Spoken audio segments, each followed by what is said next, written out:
María nació en 1919. En un antiguo pueblo pampa que se llama Los Toldos. Sabemos que una comadrona tehuelche fue su partera. Hay quienes pensamos que en ese momento el espíritu de una China antigua se le subió encima y no la dejó por el resto de su vida.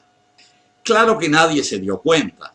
Todos creen que ella era simplemente la quinta hija de Juana Ibaguren, que por casualidad conoció a Agustín Magaldi y al coronel Aníbal Imbert, entonces ministro de Comunicaciones, y más tarde al coronel Juan Domingo Perón, el mismo que había nacido muchos años antes y era el segundo hijo de una india tehuelche llamada Juana Sosa, en la localidad de Roque Pérez, cerca de Lobos, en la provincia de Buenos Aires.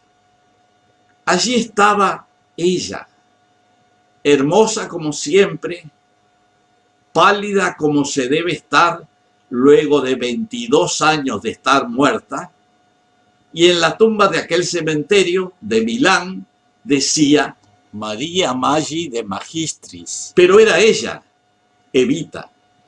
Había sido embalsamada por el patólogo español Pedro Adra y allí permaneció clandestinamente durante más de 2 décadas. Ahora el cadáver reaparecía en Italia y era trasladado a España para luego volver a su tierra natal. Los empleados del cementerio desconocían que esa mujer había muerto en la Argentina, pero no en un accidente, sino de cáncer. No sabían que María Maggi de Magistri tuvo uno de los funerales más impresionantes de la historia argentina. No sabían que su cuerpo fue secuestrado, maltratado, manoseado, golpeado, mutilado y escondido durante años porque le generaba miedo a una dictadura.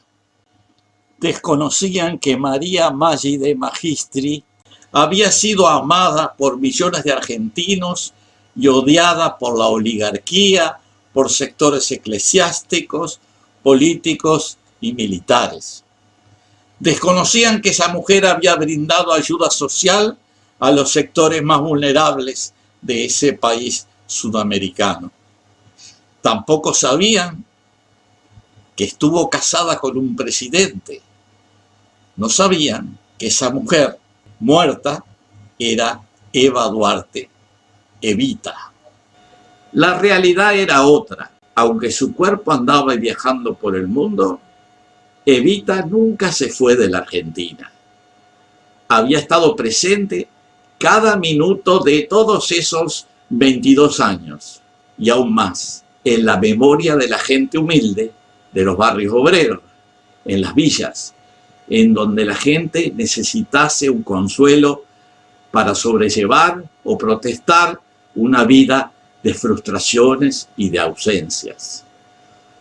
Hoy sabemos que la niña de los Toldos había permanecido durante esos 22 años en el corazón de su gente.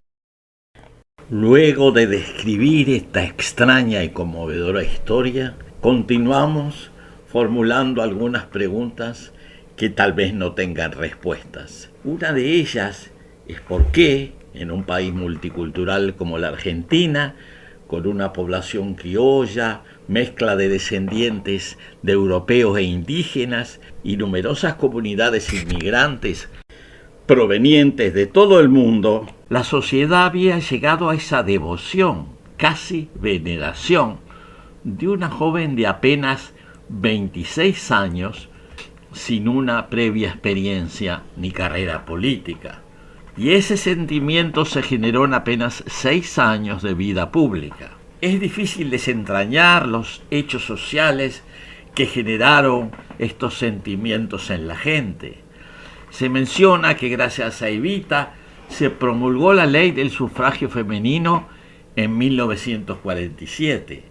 Esa ley, también conocida como la Ley Evita, daba el derecho y habilitaba a todas las mujeres de la Argentina a votar. Este fue, además, el primer paso para la incorporación formal de las mujeres en el ámbito político. En ese momento ella expresaba: nuestra voz ha sido escuchada. Gracias a la revolución y a nuestro líder se han reconocido al fin los derechos políticos que durante tanto tiempo nos fueron negados. Ahora podemos votar. Mujeres, compatriotas, amigas mías, sepamos también votar. A principios de 1947 hubo una segunda tanda de inauguraciones de centros cívicos propiciados directamente por Evita. Con aquella ley, su liderazgo político se proyectó a nivel nacional y posibilitó que las mujeres cumplieran con el objetivo de la reelección de Perón por un segundo mandato. Para ese propósito se creó el Partido Peronista Femenino, fundado el 29 de julio de 1949. La Fundación Eva Perón, dedicada a la asistencia social, obtuvo su personería jurídica en julio de 1948. La institución creó a su vez hogares, escuelas, hospitales, la famosa escuela de enfermeras y proveedurías de alimentos. Esa intensa preocupación, instituir e inaugurar servicios en muchas áreas, con atención particular a las mujeres, se enraizó en la mayor parte del pueblo trabajador, a menudo proveniente de las provincias del interior y de las numerosas comunidades inmigrantes que luchaban por sobrevivir. El tiempo ha pasado, pero la imagen de Evita sigue viva en mucha gente, incluso en jóvenes que son nietos o bisnietos de quienes vivieron esa historia en carne propia. Han pasado más de 70 años del fallecimiento de Eva Duarte. Su figura permanece presente en la memoria de los argentinos.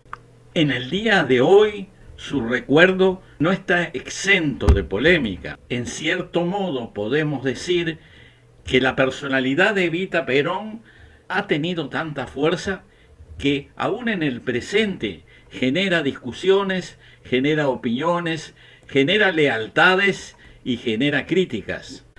De todas maneras, y a pesar del tiempo transcurrido, el recuerdo de Evita, la niña de los toldos, todavía está presente en la Argentina de hoy.